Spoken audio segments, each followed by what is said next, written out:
जय गुरुदेव एवरीवन। गुरुर्ब्रह्मा गुरुर्विष्णु गुरुर्देवो महेश्वर गुरुर्साक्षात् परब्रह्मा तस्मै श्री गुरुवे नमः। तस्मै श्री गुरुवे नमः।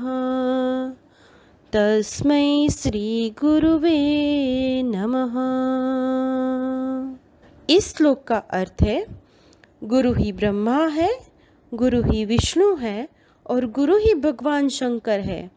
गुरु ही साक्षात परब्रह्म है।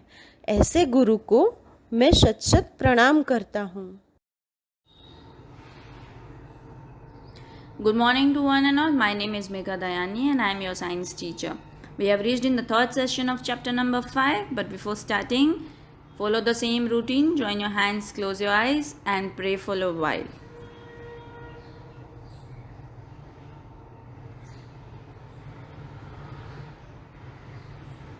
Okay, come back.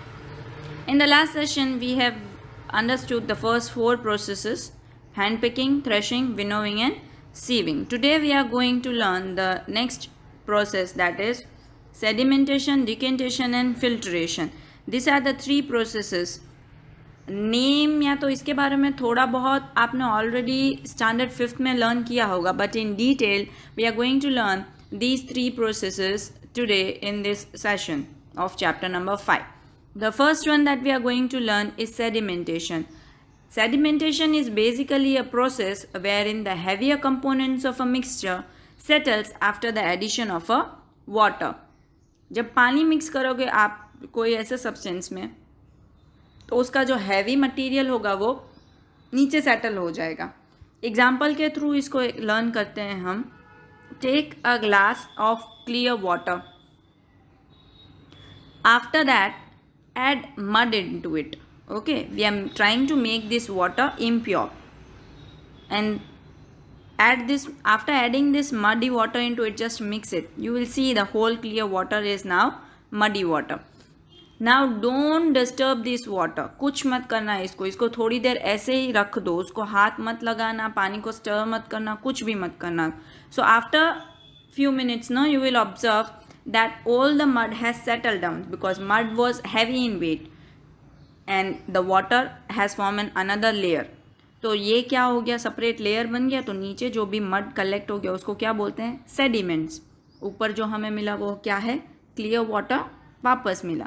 So this process is called sedimentation. पर ये याद रखना, जो भी इम्प्यूरिटीज़ सॉल्यूबल हैं वाटर में वो वाटर में मिक्स हो जाएंगी. सिर्फ इनसॉल्यूबल चीज़ें जो होती हैं सेडिमेंट्स की वो नीचे रह जाएंगी सेडिमेंट्स के फॉर्म में, इनसॉल्यूबल इम्प्यूरिटीज़. बाकी सॉल्यूबल जो है वो पानी में मिक्स हो चुकी हैं. So now our water is not at all perfectly pure water. Okay, अभी ये पानी को और सेडिमेंट्स को अलग करना पड़ेगा. तो उसके लिए दूसरी प्रोसेस होती है जिसको बोलेंगे decantation. It is a process for the separation of mixture of immiscible liquids or of a liquid and a solid mixture. जैसे मैंने इसके पहले वाली स्लाइड में बोला, जो भी इनसॉल्युबल इम्प्यूरिटीज़ थी पानी में, उसको पानी में से कैसे हटाना है वो प्रोसेस हम डिकेंटेशन से कर सकते हैं. मतलब इमिसिबल मतलब जो पानी में मिक्स नहीं हो सकता, वो अलग लेयर ही बनाएगा, पानी के अंदर मिक्स नहीं होता, डिजॉल्व नहीं होता है. दो जो सेपरेट लिक्विड होते हैं जैसे कि ऑयल और वाटर, केरोसिन और वाटर, ऐसे जो सेपरेट लेयर होते हैं वो भी हम अलग कर सकते हैं. तो इसका मतलब ये नहीं है कि डिकेंटेशन में सिर्फ हमें एक चीज़ सॉलिड होनी चाहिए और एक लिक्विड होनी चाहिए. अगर दोनों लिक्विड होंगी then also you can do the process of decantation. Decantation का प्रोसेस कैसे होता है, let us understand that by an example. देखो, जो सेडिमेंट्स नीचे थे, अभी पानी को आप क्या करोगे, दूसरे बीकर में इस तरीके से ट्रांसफ़र कर दोगे. So that is the process of decantation. Let us take one example where you are pouring the tea into the cup. So now you have decanted tea. Kettle में से हमने कप में पानी ले लिया, तो वो डिकेंटेड की टी हमें साइड में मिल गया ना डिकेंटेशन प्रोसेस से. But you can see even tea leaves are present at the bottom of the cup. तो डिकेंटेशन प्रोसेस से भी इम्प्यूरिटीज़ पूरी तरीके से तो सेपरेट नहीं हुई. We cannot separate all the mixtures by the process of decantation. Decantation process सारे mixtures के लिए एकदम perfectly काम करे ऐसा ज़रूरी नहीं है. एक एग्जाम्पल हमने यहाँ पे देख ही लिया, that here pure form was not obtained even through the process of decantation. So there comes the third process, that is filtration. Now that is a process that separates all solid matter and fluid from a mixture with a filter medium. एक filter medium हम use करेंगे जिसके through हम जो भी impurities बच जाती हैं decantation process के बाद भी, तो भी हम उसको वापस प्योरीफाई कर सकें. क्या किया हमने, देखो हमने स्ट्रेनर यूज़ कर लिया बीच में. As you are using the strainer, छन्नी गयणी, तो आप करोगे तो स्ट्रेनर के थ्रू जो भी टी लीव्स हैं वो ऊपर रह जाएगी और नीचे आपको प्योर टी मिलेगा. So that is the process of filtration. So the process of separation of a mixture with the help of a strainer or a filter is called filtration. यहाँ पे strainer ने किसका काम किया, filter का काम किया.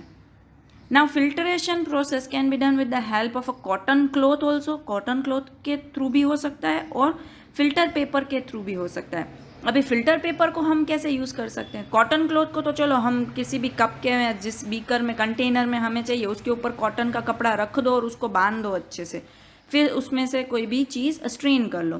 फिल्टर पेपर को क्या करोगे आप, पहले उसको फोल्ड करोगे, कोन के शेप में फोल्ड करना ट्राई करोगे.